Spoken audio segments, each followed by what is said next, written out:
What's up, Barnhill family, and welcome back to your home for all things combat sports. Yo. So, guys, DDP called out Alex Pereira last night, but we all know the next fight to make is Khamzat Chimaev versus Dricus du Plessis for the undisputed 185 belt.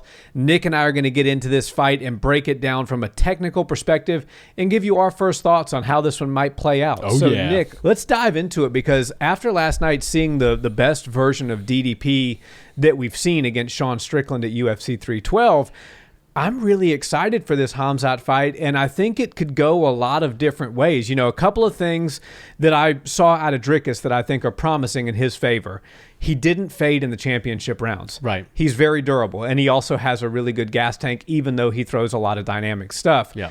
He was able to use the takedowns against Sean when it made sense, but he also showed that he's, able to stand with one of the best strikers in the game and land his shot, somebody who's very defensively sound.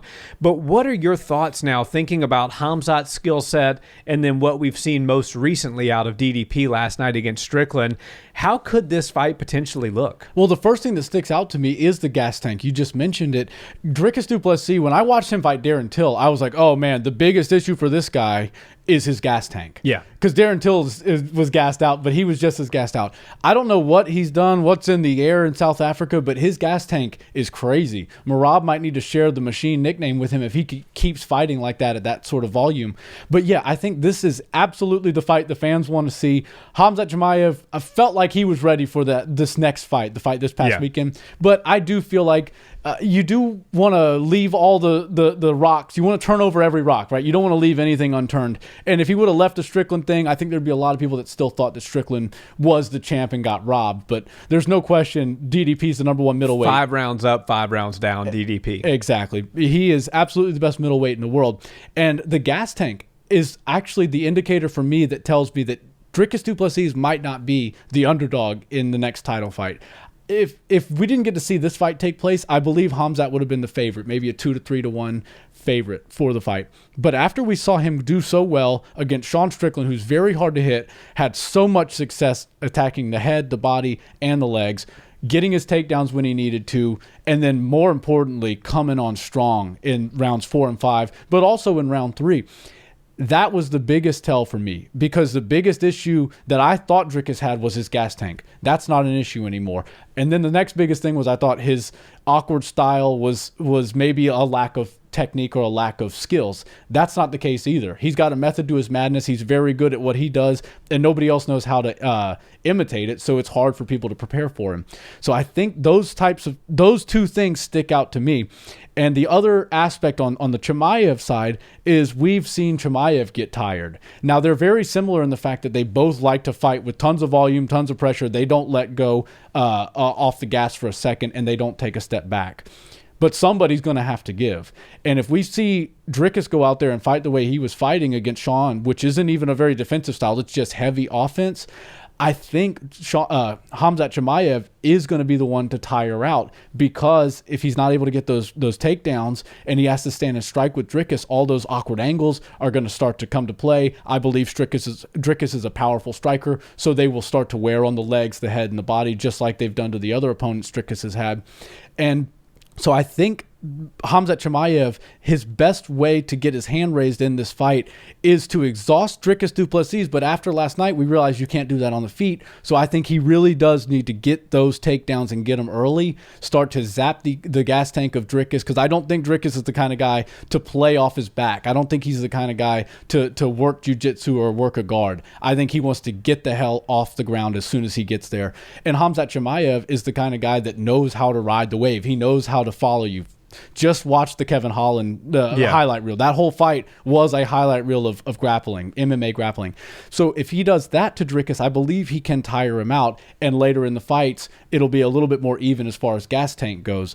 But if he doesn't, I don't know if Dricus is going to gas out. And that's the big issue with Chimaev, is since he's such a explosive fighter, the first rounds 1 and 2, they're difficult to deal with. But if you get out of that, look at Gilbert Burns and look at Kamaru Usman. That third round was odd. That a lot of people are like, man, if we saw 5, this might go the other way. So I think Dricus du Plessis needs to drag this fight into the championship rounds. And if you're Khamzat Chimaev, you need to zap that gas tank of Dricus. Because he's so durable, I don't know if you'll get him out of there in the first or second rounds, but you better damn sure zap that gas tank so you can get him out of there later in the fight. Because if you don't, man, Dricus is really hard to beat. Not only he can finish you on the ground, he can finish you with striking, but he's proving that he can beat even the best decision fighters. Yeah, well, he's winning clear-cut decisions now, Right. and he's getting in the Izzy fight. He was losing a lot of those exchanges on the feet. The finding a way to win for Dricus is kind of a common theme. Yeah. Like you said, he's not the most technical, orthodox guy you'll see, but what's right as far as technique is concerned is what works. Right. And what Dricus does, without a shadow of a doubt, works for him.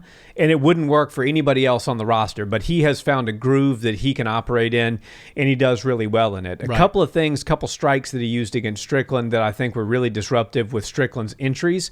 Because if you're looking at the common theme, what does he need to do? He needs to disrupt the entries of Chimaev just like he did Strickland, even though they're totally different fighters and their entries are totally different. Sean is a very straight up and down boxer. His entries just look like him coming forward. He uses that push kick and kind of marches forward and Right. throws his hands.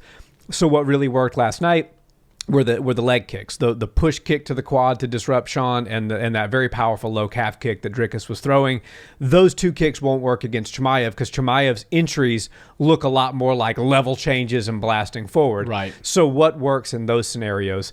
Powerful strikes up the middle that hit you when you're changing levels. Yeah. Knees, uppercuts. Yes. So you'll probably need to switch the push kicks and the calf kicks for some really solid knees and uppercuts to prevent Khamzat from coming in. Right. Which is going to mean that, and Khamzat, we saw he got cracked by Gilbert Burns. He got cracked by Kamaru Usman. And in my opinion, Dricus du Plessis hits a lot harder than both of those gentlemen. So he can't just get smoked by du Plessis and continue moving forward. He's got to respect the shots coming up the middle when he's changing levels, which means that Chimaev is going to have to work some angles. Yes. He can't just barge forward like he did against Kevin Holland or, Right. or like Li Jinliang. And he's got to creatively get his way inside, because if he doesn't, he could find himself sleeping, because Dricus du Plessis is a big 185er, and we have seen Khamzat Chimaev rocked at the hands of a 155er. Now, I know that fight was at 170, but Gilbert Burns, for all intents and purposes, 155 fighter. So, it's really interesting to me to think about the game plan that Chimaev will employ. Because I believe Khamzat thinks that he can strike with Dricus. For And sure. Khamzat's a really good striker. There's nothing wrong with Khamzat striking. Just ask Gerald Mears chart. Yeah. Like, he's a really powerful striker. He's got good ones and twos. He's not as unorthodox as far as striking as Dricus is, although he will, throw a head kick straight after a level change. Like, Right.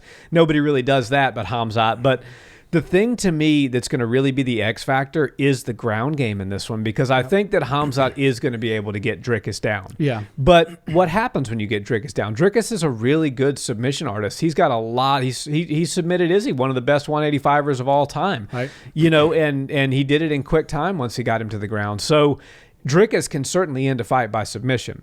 But I believe that Khamzat Chimaev is the best submission artist in the UFC right now. I agree. He's relentless on the ground. He transitions well. He surfs. It's like that be water, my friend, the Bruce Lee saying. Yes. When you look at that Kevin Holland fight, how he just transitions. It's constant pressure, but it's like wet blanket pressure. He's just, no matter which way you move, there he is. Right. And so what happens on the ground is going to be really interesting to me, because I don't think Dricus's best advantage is on the ground. I think Dricus's best advantage is doing damage on the feet and gassing Chimaev out and looking for that late finish, or snagging three of the last 3 rounds, even if Khamzat wins the first 2. So I think that's kind of the main strategy that Dricus needs to employ. So I think he will want and need to get up off the canvas when he gets there, and what type of takedown defense he employs. And then most importantly, because the takedown defense I don't think will be 100% sound, I think that Khamzat will eventually get him to the ground. How does he mitigate the damage there? Because Khamzat's brutal on the ground. He's not Right. just one of these guys that holds you down and tries to win a round out. He's trying to beat your face in when he's down there, and then he's looking for the submission at all times. So how much damage can you mitigate and not absorb is going to be the name of the game for Dricus there. Yeah, I totally agree. And one thing about Dricus that stood out to me is... And guys, one more thing before we finish up this video. I saw something that is just downright disturbing. Most of you that watch our content are not subscribed to the channel. What's up with that? So guys, if you like our content, if you're enjoying these combat sports videos, hit that subscribe button. We are on a mission to get to 10,000 subscribers, and we appreciate you sincerely. Thank you. He made a lot of improvements in this camp, you can tell. And the biggest improvement, in my opinion, was his balance. So he throws all sorts of wild stuff, and he's not afraid to send a spinning heel kick or any type of maneuver. He's not afraid to do it. He will show it to you, but oftentimes in the early parts of his UFC career, he would put himself out of balance or out of stance a little bit. And that to me was... we're all foreshadowing seeing the Chimaev fight that's inevitably was going to happen. I was like, oh man, if he compromises his balance this much, Khamzat Chimaev is going to be looking to get this fight to the ground, and all you need is somebody a little bit off balance, and you can take them to the ground. But Dricus last night, his balance was great. There were several strikes that he just flat out whiffed on, but it didn't screw up his balance. It didn't screw up his stance at all. And that is a major, major improvement in his game. When you watch people fight, and if you hit the heavy bag or if you've ever hit mitts with somebody, I encourage everybody to do this. Don't land 100% of the strikes that you throw on the bag or you do on the mitts. If your coach is, worth his weight, he will actually put shots out there for you and then drop them before the shot's there. And that's all to test your balance. Make sure you're not overextending. Make sure the weight's not going exclusively into the front leg. Or if it is, make sure you're transferring the weight back into the back so you can get back to your regular stance. Dricus had a problem with that. I felt like he was stumbling a little bit in his early parts of his UFC career. He would get really heavy in the front leg. And when you've got a guy that's tenacious and so good at wrestling like Chimaev, that's all he needs. That's just as valuable as him catching a kick off of a striker. That's what he needs is either really bad balance or you to give him a leg. So Dricus really buttoned that up, and I think preparing for Sean Strickland and fixing that hole in his game is going to pay dividends against Chimaev, because I think if he doesn't get too off balance, Khamzat Chimaev is going to have a really hard time shooting in and doing one of those traditional Khamzat style takedowns to get Dricus to the ground. I think what he's got to do is mix in the striking. This is going to be a full MMA bout, right? We got to mix the striking into the takedowns. We got to show some takedowns and then fake them just to throw back up to the top. Once we get the fight to the ground, we got to start threatening submissions only to get to a better position so we can rain down elbows or whatever sort of ground and pound we want. And that might open up another submission. But those are the types of things Dricus has addressed that will make this fight more competitive, in my opinion. Because if we didn't see Dricus go out there and fix all these things and sort of patch all the holes in his game, I would have been on this video today talking about how Khamzat Chimaev is going to have an easy path to victory in the title fight. After last night, I don't know if Khamzat's still going to be the favorite. I think it's going to be damn near even money, but I do think there's a lot of people now thinking Dricus du Plessis has a whole lot more chance of keeping his belt than just giving it away to Khamzat. If he does beat Khamzat, he's kind of like Merab Dvalishvili in the sense that he got the most difficult opponent out of the way first in one of your first title defenses, and now you get to deal with the other people in the division. While Merab doesn't have any easy fights, and Dricus certainly won't either. If he can get Khamzat out of the way, and then he has to focus on an Imavov or anybody else that's in the division, Caio Borralho, these guys that are coming up, right? On paper, and just I believe those aren't as difficult of matchups as Khamzat, so it'd be really good. And also, Dricus is a star on the rise. I mean, we get to see the analytics. We know how people do on videos, short form, long form. Dricus du Plessis has a big fan base. Yeah. The South Africans come out proud for their dude. They're super happy to have him. The UFC needs to get down there because they're inviting me down to South Africa for the card. People are like, come down, you'll love it. We'll show you around the city. I was like, I'm all for it. Somebody, the UFC wants to buy me a plane ticket, I'm there. But I think that is a major fight. And if they make that thing happen right before summertime, I think you have a really, really good looking rest of the year for 185. Totally agree.